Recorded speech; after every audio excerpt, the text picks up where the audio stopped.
What's up, YTPC? This is DSG Pipe Smoker with another pipe smoking video. I've got my Tobacco Village Bulldog pipe with some H.H. McBaron Dark Strong. Or, I'm sorry, Old Dark Strong, I think is what it was. I get Orlick Dark Strong and the Old Dark Kentucky blend from McBaron mixed up all the time. Oh well.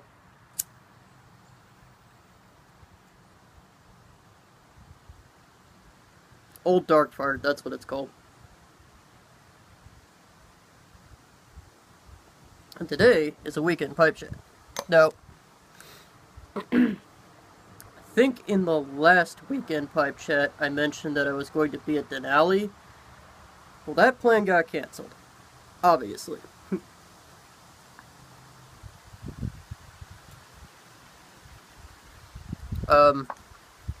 Basically, my party members did not have their, excuse me, they didn't have their rifles sighted in, and I honestly didn't either, but I was under the impression that, you know, we'll just, once you get close to Glen Allen, headed north in that direction, it's not that hard to find a spot that's at least 50 yards out where you can sight in your rifle at 50 yards and then just, you know, adjust it accordingly. But they wanted to make a big deal about it at the range, and part of it was my fault too. I wasn't fully packed and ready to go for that, you know, so it happens, and we can't leave like the middle of the week because we're all working, so yeah, it's gonna have to wait till next weekend. But I'm still going. I still plan on getting a caribou. I want to put the rack right above my door. That'd be kind of cool. In addition to that, contest update. So, I've got a few people entered. As far as I know, I only have 3. So, if you've entered in the contest and I have not seen your name, or I haven't recognized you as being entered in the contest, please enter a link down below in this video. But so far, I have Drew the Shed, Amy MC, and Christian Jeffries. So, again, if you have entered the contest, then, and I haven't recognized that you've entered the contest, please link the video down below.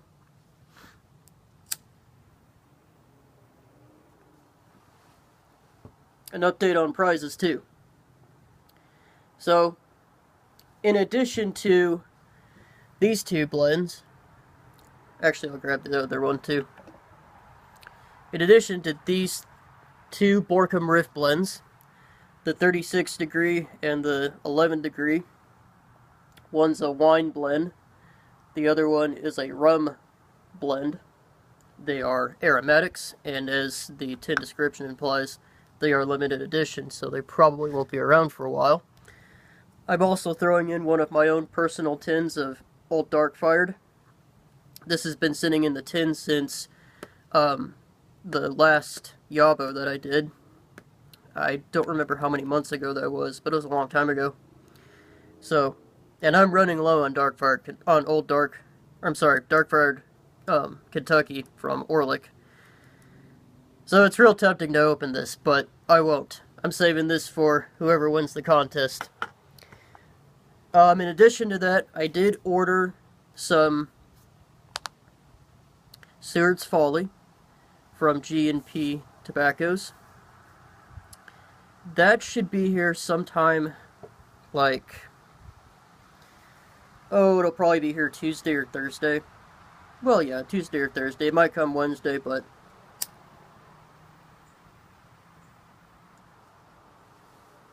I ordered it on Saturday. He'll probably ship it out on Monday. Guy's in Anchorage. I can't imagine that he'll put it on any kind of, you know, priority mail or anything like that, so I figure it'll be Tuesday at the very earliest.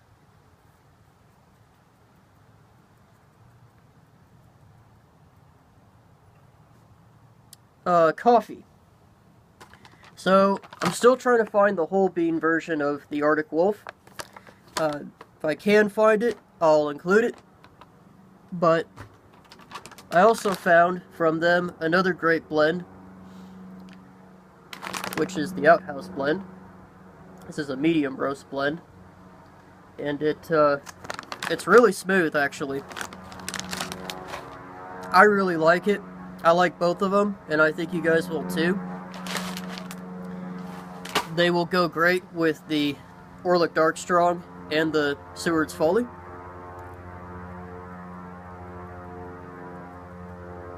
As far as the pipe goes, what I've settled on is the General from Missouri Meerschaum.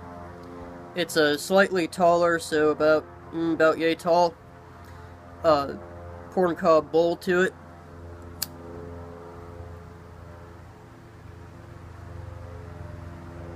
I'll order that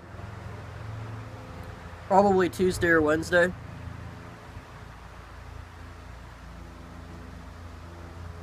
I'll include a link down below to where I'm ordering it from. Well, I'm ordering it from Aristocob, so if you go to aristocob.com and look up large bowl or large size pipes, it's under that section.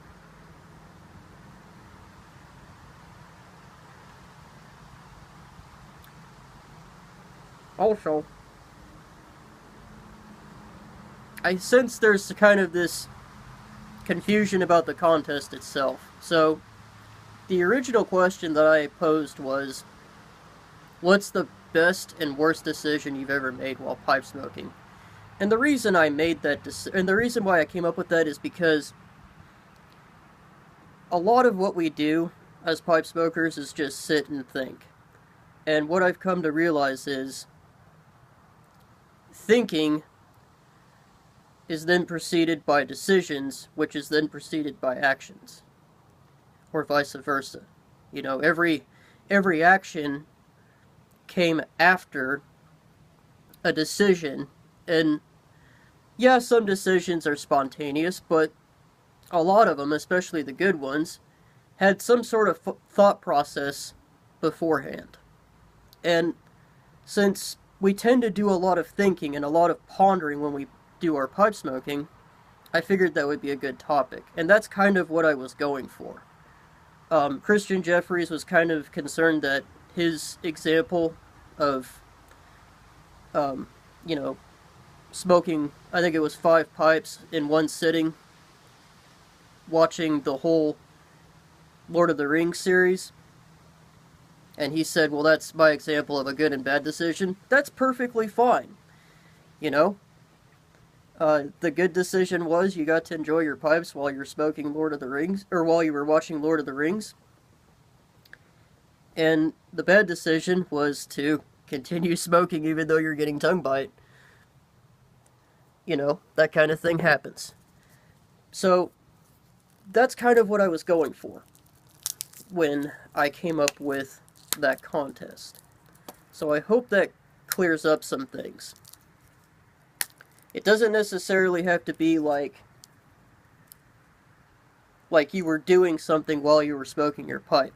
It's a decision that you made to do something, if that makes any sense. Anyway,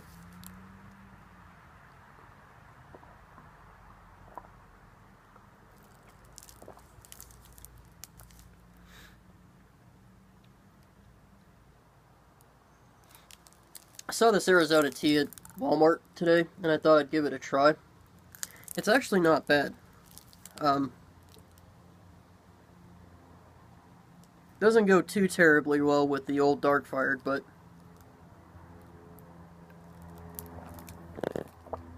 keeps my mouth hydrated, or keeps my throat hydrated anyways. So anyways, lastly, what I want to cover is a VR to Padre Piper's contest. his back to school contest, answering the question, what did you want to be when you grew up, and how did that turn out? What do you do now? So, when I was in middle school and high school, my older brother went from being a cook at just a restaurant and not really making a whole lot of money. He went from doing that to making, I don't know, about 40,000 a year, 50,000 a year as an apprentice electrician, seemingly overnight.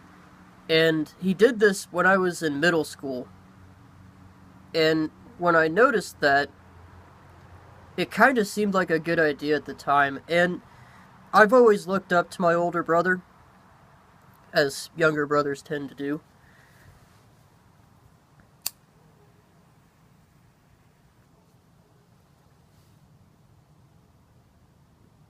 So, I had it in my mind that after high school I was going to become an electrician.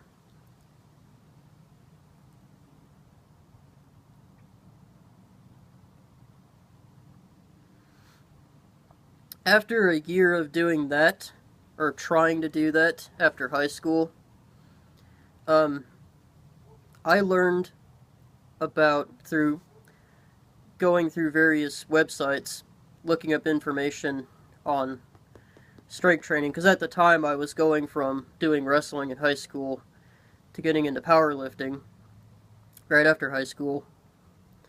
And I learned about this occupation called a strength and conditioning coach. And that's when I decided to go to college.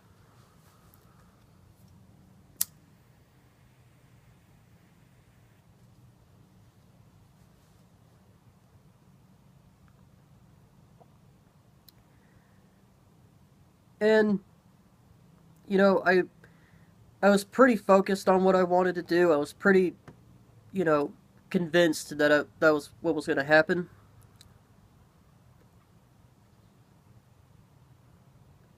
Ultimately, what I wanted to do was own my own gym and coach athletes in said gym.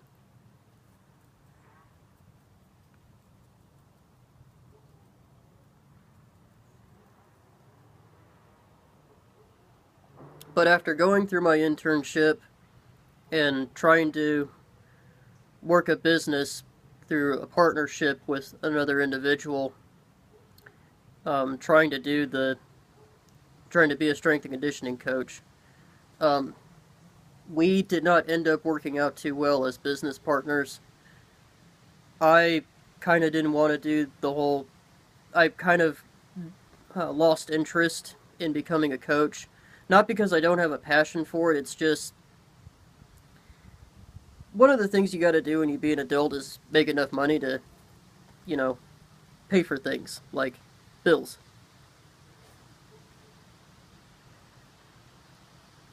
Food, shelter, that kind of thing.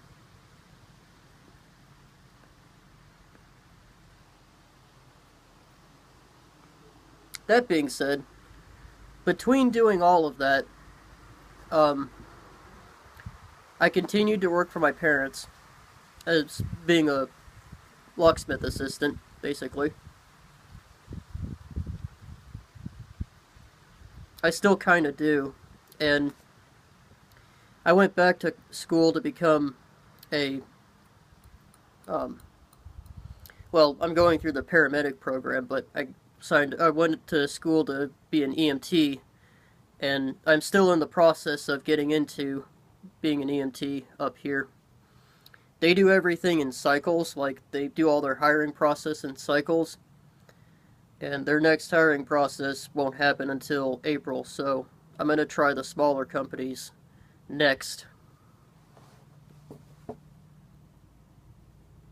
As for the military, I'm not going to get too far into that. I know Drew of the Shed asked about that. Due to some personal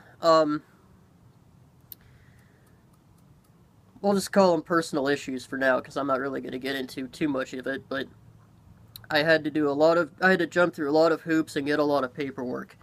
You know, this isn't the Vietnam era army we're talking about anymore. Nowadays, they want people who, well, they prefer to have people with a clean bill of health, no criminal background, graduated from fucking high school.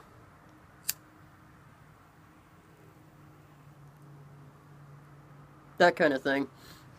And this is Sunday, so I'm supposed to take the ASVAB Monday. I took it in high school, but that was years ago. I graduated high school in 08.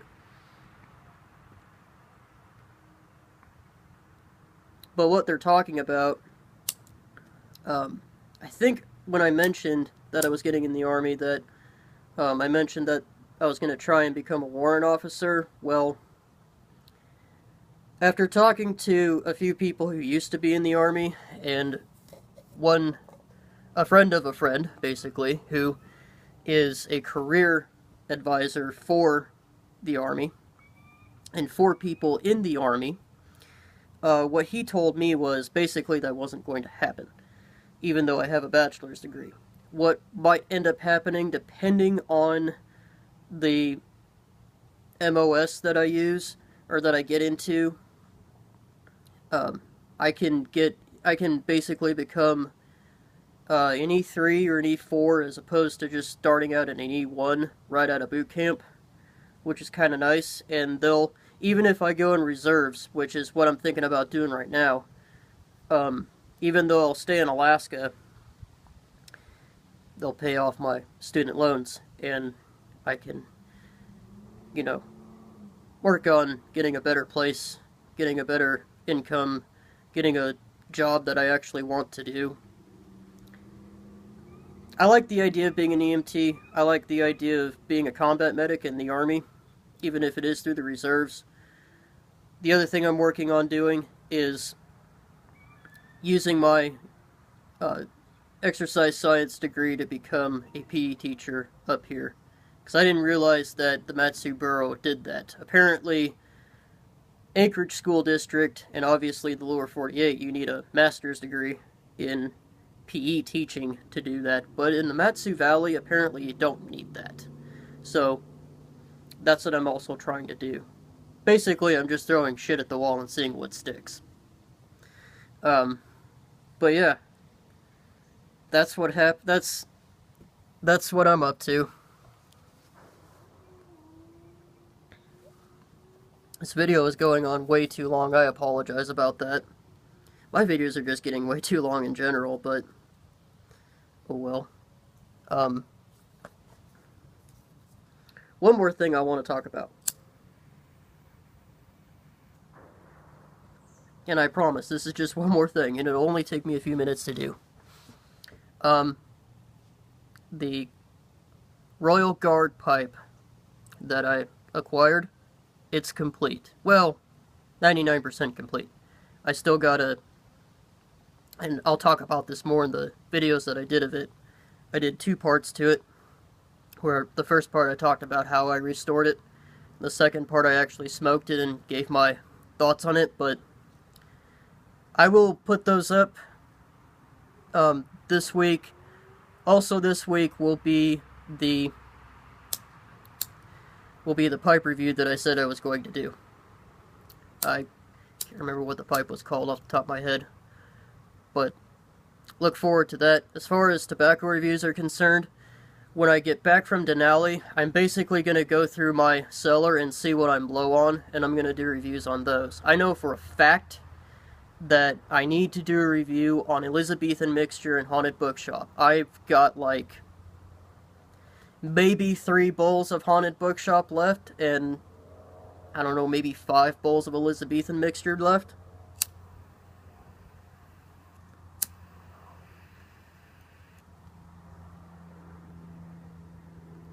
But look forward to that. So, with all that being said,